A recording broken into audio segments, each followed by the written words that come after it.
नमस्कार साथियों, T for teacher के यूट्यूब चैनल पर आप सभी का हार्दिक स्वागत है। आज के इस वीडियो में हम शिक्षक भर्ती वर्ग 3 पर्यावरण अध्ययन ईवीएस के 15 महत्वपूर्ण प्रश्नों को हल कर रहे हैं और यह आज का ईवीएस का पार्ट नंबर 19वां है। तो चलिए आज के इस वीडियो को शुरू करते हैं। वीडियो पूरा देखिए। वीडियो पसंद आए तो वीडियो को लाइक कर दीजिएगा, अपने सारे फ्रेंड्स तक इस वीडियो को शेयर कर दीजिए और अभी तक चैनल पर नए हो तो चैनल को सब्सक्राइब करके बेल आइकन को ऑल पर सिलेक्ट कर लीजिए ताकि ऐसे नए वीडियो आपको मिल सके और आप पर्यावरण अध्ययन ईवीएस की शानदार तैयारी करके 30 में से 30 का स्कोर कंप्लीट कर सके। चलिए आज के इस वीडियो के पहले प्रश्न की ओर बढ़ते हैं। आज का प्रश्न संख्या 1 है, विश्व उष्मायन जिसको ग्लोबल वार्मिंग कहा जाता है, इसके लिए निम्न में से कौन एक कारक है? विश्व उष्मायन के लिए निम्न में से कौन एक कारक है? ऑप्शन ए दे रखा है पेड़ पौधों से निकली गैसें, ऑप्शन बी दे रखा है वाहनों से निकली गैसें, ऑप्शन सी है भट्टियों से निकली गर्म हवा, डी है रसोई गैस। तो इसका करेक्ट आंसर हो जाएगा साथियों, विश्व उष्मायन ग्लोबल वार्मिंग के लिए निम्न में से कौन एक कारक है? तो वाहनों से निकलने वाली जो गैसें है यह इसके लिए उत्तरदायी है या एक कारक है। इसका राइट आंसर जो हो जाएगा ऑप्शन बी सही जवाब हो जाएगा। अगर आपसे पूछा जाए किसी प्रश्न में कि ग्लोबल वार्मिंग या विश्व उष्मायन के लिए कौन कौन सी गैसें उत्तरदायी है, तो इसके लिए उत्तरदायी गैस CO2 जिसको कार्बन डाइऑक्साइड गैस कहा जाता है, N2O जिसको नाइट्रस ऑक्साइड कहा जाता है और CH4 जिसको मीथेन कहा जाता है। ये तीनों गैसें इसके लिए ग्लोबल वार्मिंग के लिए उत्तरदायी है। चलिए अगले प्रश्न की ओर बढ़ते हैं। प्रश्न संख्या 2। प्रश्न संख्या 2 में दे रखा है, पेड़ पौधे प्रदूषण को घटाते हैं। पेड़ पौधे प्रदूषण को घटाते हैं क्योंकि वे अवशोषण करते हैं। कार्बन डाइऑक्साइड का अवशोषण करते हैं, कार्बन मोनोऑक्साइड का अवशोषण करते हैं, नाइट्रोजन का या फिर सल्फर डाइऑक्साइड का। तो इसका करेक्ट आंसर साथियों सही हो जाएगा ऑप्शन नंबर ए। पेड़ पौधे वायुमंडल के अंदर जो कार्बन डाइऑक्साइड रहती है इसका अवशोषण करते हैं, इस कारण से प्रदूषण को घटाते हैं। तो राइट आंसर आपका ऑप्शन ए सही जवाब रहेगा। अगला प्रश्न, प्रश्न संख्या 3। भूकंप मापा जाता है। भूकंप मापा जाता है डेसिबल में।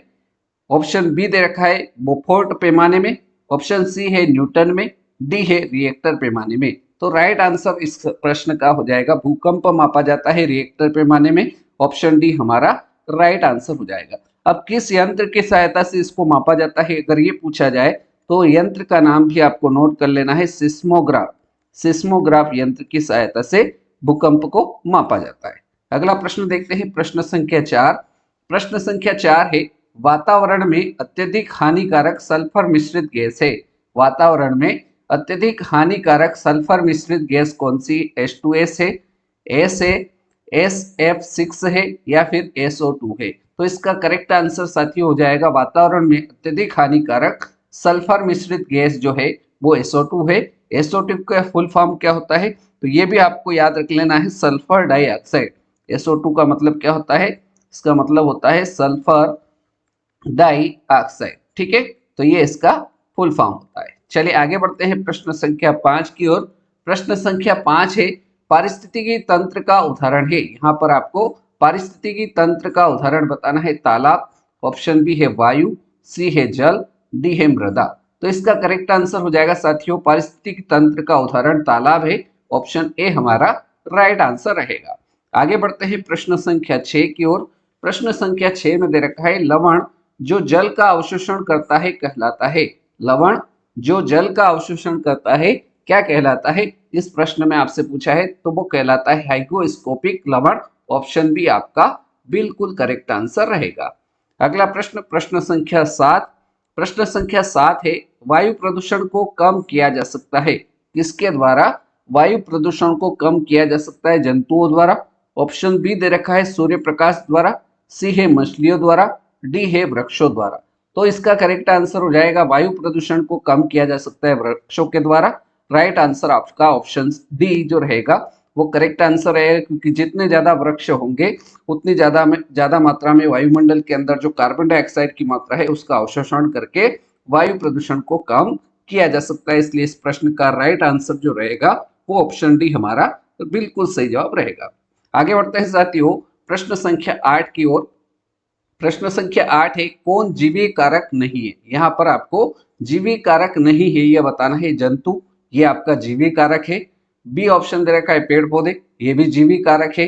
सी ऑप्शन दे रखा है सूक्ष्म जीव, ये भी जीवी कारक है, लेकिन डी ऑप्शन जो दे रखा है प्रस्तर, ये आपका जीवी कारक नहीं है। तो हमारा राइट आंसर ऑप्शन डी बिल्कुल सही जवाब रहेगा। अगला प्रश्न, प्रश्न संख्या 9। प्रश्न संख्या 9 दे रखा है अधिकतर पेड़ पौधे पाए जाते हैं। अधिकतर पेड़ पौधे कहाँ पाए जाते हैं? स्थल मंडल में पाए जाते हैं, जल मंडल में पाए जाते हैं, वायुमंडल में पाए जाते हैं, या फिर प्रकाश मंडल में पाए जाते हैं। तो इसका करेक्ट आंसर हो जाएगा साथियों, अधिकतर पेड़ पौधे जो पाए जाते हैं वो स्थल मंडल में पाए जाते हैं। हमारा सही उत्तर जो होगा वो ऑप्शन ए राइट आंसर इस प्रश्न का रहेगा। अगर वीडियो पसंद आ रहा हो तो वीडियो को लाइक कर दीजिए, शेयर कर दीजिए अपने सारे साथियों तक, और अभी भी चैनल पर नए हो तो चैनल को सब्सक्राइब कर लीजिए ताकि नए वीडियो आपको मिल सके। चलिए आगे बढ़ते हैं प्रश्न संख्या 10 की ओर। प्रश्न संख्या 10 है अन्य मृत जंतुओं पर निर्वाह करने वाले प्राणी को कहते हैं। अन्य मृत जंतुओं पर निर्वाह करने वाले प्राणी को क्या कहा जाता है? तो उनको कहा जाता है स्कैवेंजर। ऑप्शन सी हमारा राइट आंसर रहेगा। अगला प्रश्न देखते हैं साथियों, प्रश्न संख्या 11। प्रश्न संख्या 11 दे रखा है प्रकाश संश्लेषण संपादित होता है। मतलब आपको बताना है इस प्रश्न में कि प्रकाश संश्लेषण की क्रिया किसमें होती है? सभी जंतुओं एवं पौधों द्वारा, तो ये इसका करेक्ट आंसर नहीं है। ऑप्शन बी दे रखा है सभी पौधों द्वारा प्रकाश संश्लेषण संपादित होता है कि नहीं होता है। सभी हरे पौधों द्वारा, तो ये इसका करेक्ट आंसर हो जाएगा, क्योंकि जितने भी सभी हरे पौधे होते हैं वो प्रकाश संश्लेषण की क्रिया संपादित करते हैं। तो हमारे प्रश्न संख्या 11 का correct answer option C right answer रहेगा। अगला प्रश्न, प्रश्न संख्या 12। निम्न में से कौन सी अंतरराष्ट्रीय संस्था पूरे विश्व में पर्यावरण सुरक्षा की देखभाल करती है? ऐसी कौन सी अंतरराष्ट्रीय संस्था है जो पूरे विश्व में पर्यावरण सुरक्षा की देखभाल करती है? तो इसका करेक्ट आंसर हो जाएगा साथियों यूएन। ऑप्शन डी हमारा राइट आंसर हो जाएगा। अगर आपसे पूछा जाए कि स्वास्थ्य संबंधी देखभाल कौन करती है, तो WHO world health organization WHO जो है वो स्वास्थ्य संबंधी देखभाल का कार्य करती है। तो ये भी आपको नोट कर लेना है, ठीक है। चलिए आगे बढ़ते हैं प्रश्न संख्या 13 की ओर। प्रश्न संख्या 13 है कीटनाशकों के अत्यधिक इस्तेमाल से होगा। कीटनाशकों का अत्यधिक अगर इस्तेमाल करेंगे तो कौन सा प्रदूषण होगा? ध्वनि प्रदूषण होगा, वायु प्रदूषण होगा, जल प्रदूषण होगा, या इनमें से कोई नहीं। तो इसका करेक्ट आंसर हो जाएगा साथियों कीटनाशकों के अत्यधिक इस्तेमाल से जल प्रदूषण होगा। हमारा राइट आंसर ऑप्शन सी इस प्रश्न का एकदम सही उत्तर रहेगा। अगला प्रश्न, प्रश्न संख्या 14। प्रश्न संख्या 14 दे रखा है परिवार एक इकाई होता है। परिवार एक इकाई होता है जिसमें माँ, पिता और उनके 2 बच्चे होते हैं। यह कथन क्या है? तो इसका सही उत्तर जो हो जाएगा, क्योंकि यह सही नहीं है, क्योंकि इसमें परिवार कई प्रकार के होते हैं तथा परिवार केवल एक ही प्रकार में वर्गीकृत नहीं किया जा सकता, इसलिए इस प्रश्न का राइट आंसर जो होगा वो ऑप्शन सी तो बिल्कुल सही जवाब रहेगा। अब बारी है आज के इस वीडियो के अंतिम प्रश्न, प्रश्न संख्या 15। मानवों के पेट में आमाशय रस की प्रकृति होती है। मानव के पेट में जो आमाशय रस होता है उसकी प्रकृति कैसी होती है और वह भोजन के पाचन में सहायता करता है? तो उभयधर्मी होता है, क्षारीय होता है, उदासी होता है, या अम्लीय होता है?